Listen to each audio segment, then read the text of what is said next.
নমস্কার বন্ধুরা, Piyali creation and cooking চ্যানেলে আপনাদের স্বাগত জানাচ্ছি। আজকে আমি পিয়ালি চলে এলাম আরও একটি নতুন রেসিপি নিয়ে।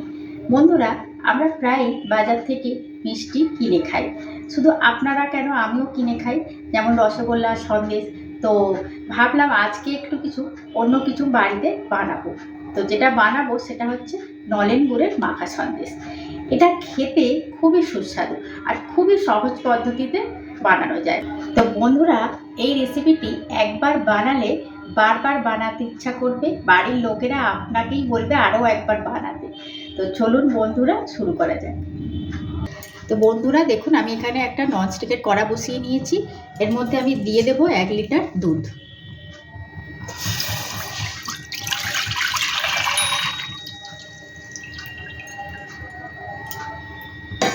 বন্ধুরা, এবার দেখুন দুধটাকে আমি এবার নাড়তে থাকবো। একটু ঘন ঘনই নাড়বো যাতে শর্টটা না পড়ে। দেখুন বন্ধুরা, দুধ এখানে ফুটে এসেছে সুন্দরভাবে। এবার আমি গ্যাসের ফ্লেমটা লো করে দেব, দিয়ে এর মধ্যে দিয়ে দেব 2 চামচ ভিনিগার। ভিনিগার দিয়ে ভালো করে নাড়তে থাকবো দুধের সাথে, যাতে ছানাটা খুব ভালোভাবে কেটে যায়। এরপর গ্যাসের ফ্লেমটা অফ করে দিয়ে 10 মিনিট রেস্টে রেখে দেব। এবারে বন্ধুরা, ছানাটা আমি একটি ছাঁকুনির সাহায্যে ছেঁকে নেব, ঠিক এইভাবে।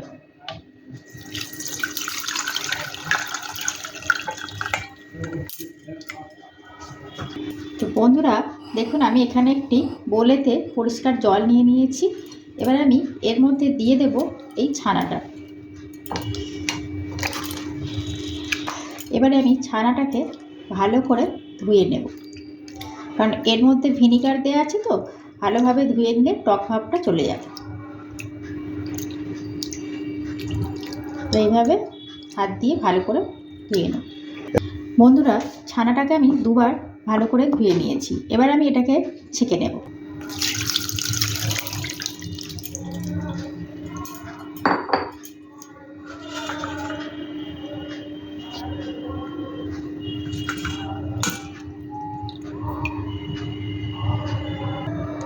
তো বন্ধুরা, এখানে আমি একটা ফ্ল্যাট পাত্র নিয়ে নিয়েছি। এর মধ্যে আমি দিয়ে দেবো একটা সাদা কাপড়। এইভাবে আমি সাদা কাপড়টা নিয়ে নেব। এর উপরে আমি ছানাটা দিয়ে দেব, দিয়ে ছানাটাকে ভালো করে ছেঁকে নেব, ঠিক এইভাবে। জলটা যতটা পারবেন ছাড়িয়ে নেবেন। এইভাবে চাপলেই জলটা ঝরে যাবে। দেখুন কত সুন্দরভাবে জলটা ঝরে যাচ্ছে। এবারে এই পাত্রের ওপরে আমি আরেকটা ছোট প্লেট বসিয়ে নিয়েছি। এর ওপরে দিয়ে দেব আমি এই ছানাটা, দিয়ে এর ওপরে আমি একটা ভারী জিনিস এইভাবে বসিয়ে দিচ্ছি। আপনারা পারলে এরকম একটা ভারী জিনিস বসিয়ে দেবেন। দিলে কি হবে, এর মধ্যে যেটুখানি জল আছে সেটুখানিও ঝরে যাবে। এইভাবে আমি 10 মিনিট রেখে দেব। তো বন্ধুরা দেখুন, ছানাটা আমার কি সুন্দরভাবে রেডি হয়ে গেছে। এবার আমি এটাকে একটি পাত্রে ঢেলে নেব। এবারে যেটা করতে হবে, ছানাটাকে আমি ভালোভাবে ম্যাশ করে নেব। দেখুন, ঠিক এইভাবে ম্যাশ করে নেব। তো বন্ধুরা দেখুন, ছানাটা আমার ম্যাশ করা হয়ে গিয়েছে। দেখুন কি সুন্দরভাবে ম্যাশ হয়ে গেছে। এই দেখুন, দানা ভাব নেই, একদম মসৃণ হয়ে গেছে। বন্ধুরা, এখানে আমি ম্যাশ করা ছানাটার মধ্যে দিয়ে দেব সামান্য পরিমাণ নুন,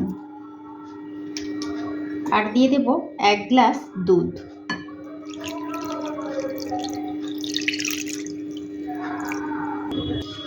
এরপর ভালো করে মিশিয়ে নেব একটা কাঁটা চামচের সাহায্যে।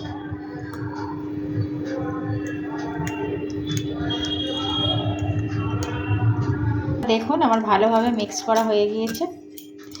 এরপর আমি এর মধ্যে দিয়ে দেব 1 বাটি গুঁড়ো দুধ। এটাকেও ভালো করে মিক্সড করে নেব।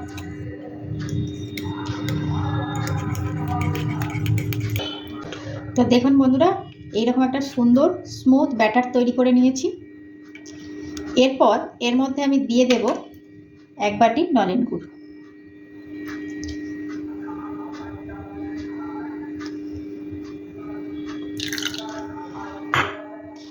এরপর আমি গুড়টা ভালো করে এই ব্যাটারের সঙ্গে মিশিয়ে নেব।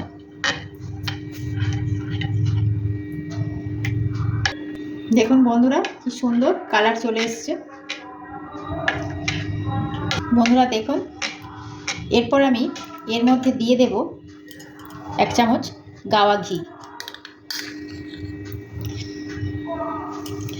ঘিটাকেও ভালো করে এর সঙ্গে মিশিয়ে নেব। ঘিটা দেওয়ার কারণ হলো একটাই, এটা যখন আমি কড়াইয়ে কুক করব যাতে কড়াইয়ের তলায় লেগে না যায়, সেই জন্যে এই ঘিটা দেওয়া। তো চলুন বন্ধুরা, এটাকে এবার কুক করে দেখাই আপনাদের, দেখতে থাকুন। দেখুন বন্ধুরা, আমি একটা কড়াই বসিয়ে নিয়েছি। এরপর আমি এর মধ্যে দিয়ে দেব এই ব্যাটারটি।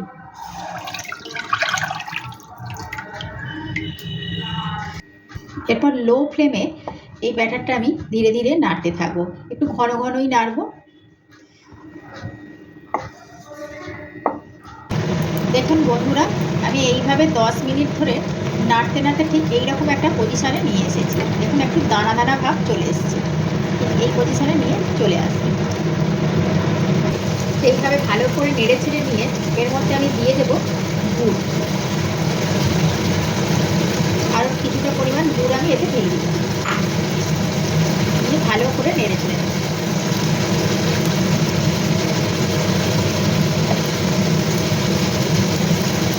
বন্ধুরা, কালারটা আরও সুন্দর চলে এসেছে।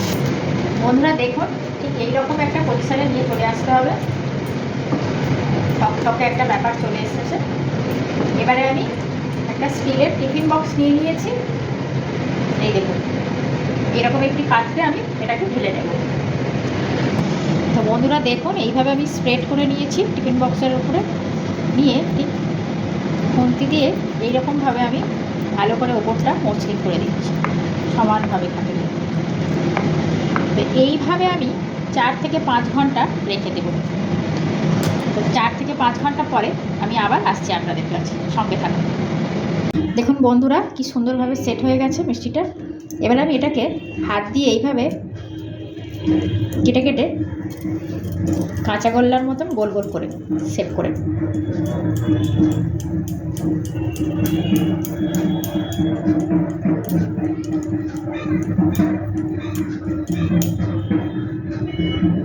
দেখুন কি সুন্দর হয়ে গেছে।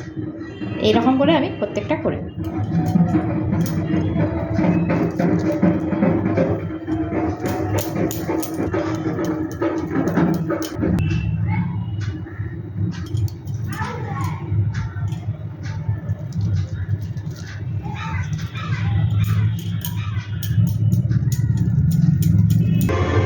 তো দেখুন বন্ধুরা, আমি এইভাবে একটা আকার দিয়ে দিয়েছি মিষ্টির, কাঁচাগোল্লার শেপে। আপনারাও এরকম করে শেপ করে নেবেন। তো বন্ধুরা দেখুন, আমার মিষ্টি রেডি। স্মেলটাও কিন্তু খুব দারুণ বেরোচ্ছে। আর ভিডিওটা ভালো লাগলে লাইক শেয়ার সাবস্ক্রাইব করবেন, আর অবশ্যই অবশ্যই করে বাড়িতে ট্রাই করে দেখবেন। তো আজকের মতো এই পর্যন্তই, টাটা।